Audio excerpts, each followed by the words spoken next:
Maharashtra today 24 news सत्य परिस्थितीचा सविस्तर आढावा।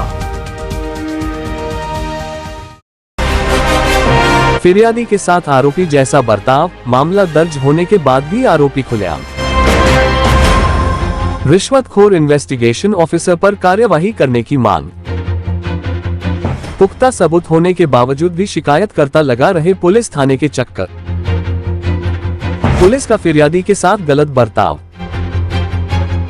परभणी शहर के नवा मोंढा पुलिस थाने में मार्च 2024 में एक युवक की आत्महत्या का मामला दर्ज हुआ था।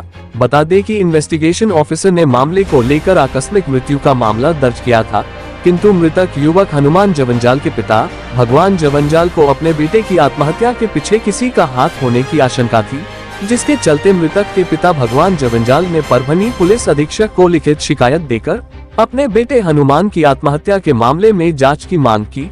शिकायत में ये भी कहा कि इस मामले में इन्वेस्टिगेशन ऑफिसर ने धांधली कर आरोपियों का साथ दिया और शिकायतकर्ता से रुपए की मांग की। रुपए न देने पर पुलिस थाने बुलाकर उल्टा धमकाया। शिकायतकर्ता भगवान जवंजाल ने फिर से परभणी पुलिस अधीक्षक को लिखित शिकायत दी, जिसमें इन्वेस्टिगेशन ऑफिसर की शिकायत की, जिसके चलते परभणी जिला पुलिस अधीक्षक रविंद्र सिंह परदेसी के आदेश से नवा मोंढा पुलिस थाने के पुलिस निरीक्षक समाधान चौरे ने आरोपियों के खिलाफ आईपीसी धारा 306-34 के तहत मामला दर्ज किया, किंतु संगीन मामला दर्ज होने के बावजूद भी आरोपी शहर में खुलेआम घूम रहे हैं। शिकायतकर्ता भगवान जवंजाल ने पुलिस अधीक्षक परभणी को शिकायत देकर मांग की खुलेआम घूम रहे आरोपियों को जल्द से जल्द हिरासत में लेकर इन्वेस्टिगेशन ऑफिसर पर कार्यवाही करने की मांग इस पत्र में की है। महाराष्ट्र टुडे हिंदी के लिए महबूब शेख, परभणी। 30 मार्च 2024 आत्महत्याचा त्यानं आकस्मिक गुन्हा नोंद केला होता। कोणत्या पोलीस स्टेशन मध्ये? मोंढा बर हिंगोली PSI बर केला होता। त्यांनी गुन्हा दाखल केला। हो, म्हणजे नेमकं प्रकरण काय आहे, जरा सविस्तर सांगताय?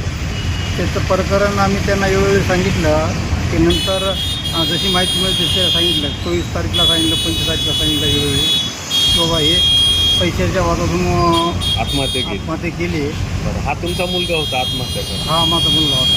बरं, आणि नंतर मग तुम्ही पाठपुरावा कसा केला? तुम्हाला कसं कळलं की हा याचा मृत्यू सावकारीच्या जाचाला कंटाळून झाला? आम्हाला त्याची माहिती मिळाली, त्यामध्ये ते थोडं मोबाईलमध्ये जे रेकॉर्डिंग सापडली।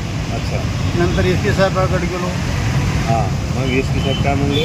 SP साहेबांना सांगितलं त्यांना, बाबा हे काय तर बघून घ्या, म्हणजे गुन्हा नोंद करा।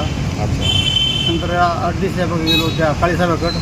बरं, चौरे साहेबाकडे गेलो, चौरे साहेबांना सांगितलं की याचं काय तर गुन्हा नोंद करून घ्या, पण हिंगोली PSIनं काहीच केलेलं नाही।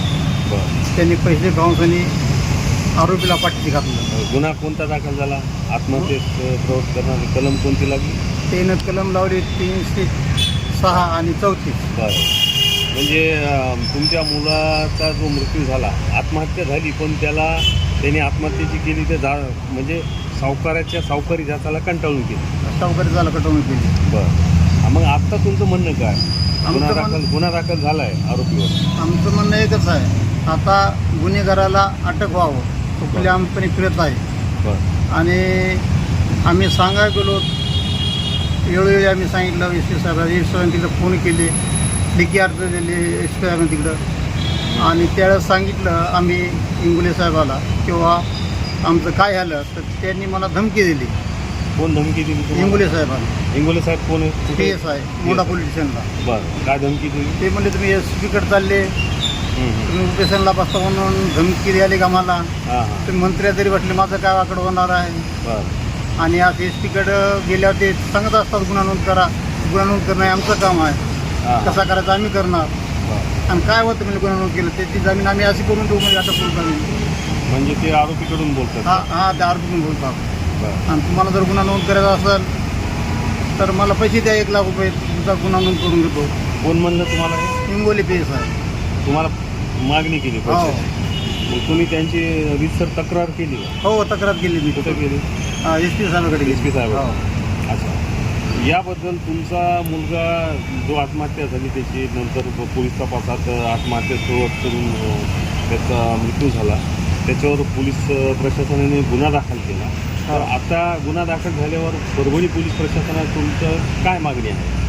काय फक्त आरोपीला आता अटक व्हावं बरं, ते खुलेआमपणे फिरत आहे आणि मला न्याय मिळावा बस एवढी तुमची. ही माझी इच्छा आहे. आणि जो PSI आहे हिंगोली त्यांनी मला धमकी दिली, त्याला नियमित करावं, ते चौकशी करावं, कारण त्याने CCTV पोलीस स्टेशनचे चेक करावं. ते PSO हॉलमध्ये मला बोलून त्यांनी धमकी दिली. बरं, बालासाहेब मोहिते होते माझे मित्र, बरं. त्याच्यासमोर दिली आणि कर्मचारी 2 होते. तुम्हाला धमकी दिली मला धमकी दिली.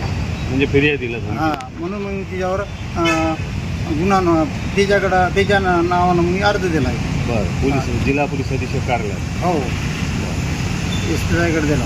SP साहेब काय म्हणले तुम्हाला? SP साहेब म्हणले यांचं तीन चौरेसाला फोन केला, यांचं कायदा बघा म्हणले. अच्छा, इकडं आलेले तर बरं, SP साहेबांना मला सहकार्य केलं, चौरे साहेबांना सहकार्य केलं, पण जर तपास होता त्यांनी हलगर्जीपणा केला. त्यामुळं त्यांनी पैसे घेऊन आरोपीला पाठीशी घातलं बरं. आणि माझी दिशाभूल केली. आता तुम्हाला न्याय मिळेल का? माझं म्हणणं मला काय न्याय वाटतं तुम्हाला न्याय मिळेल? मला न्याय भेटणार, भेटणार. कारण माझं सत्य आहे. मला सत्याला न्याय भेटायच पाहिजे ती मी सरकारला विनंती करतो. मग हा जो मुलगा तुमचा वारला एक तुमचा एक मुलगा होता? हो, एकच मुलगा होता मला. एकच मुलगा. आजच महाराष्ट्र टुडे 24 न्यूजला सबस्क्राईब करा आणि सत्य परिस्थितीचा सविस्तर आढावा पहा.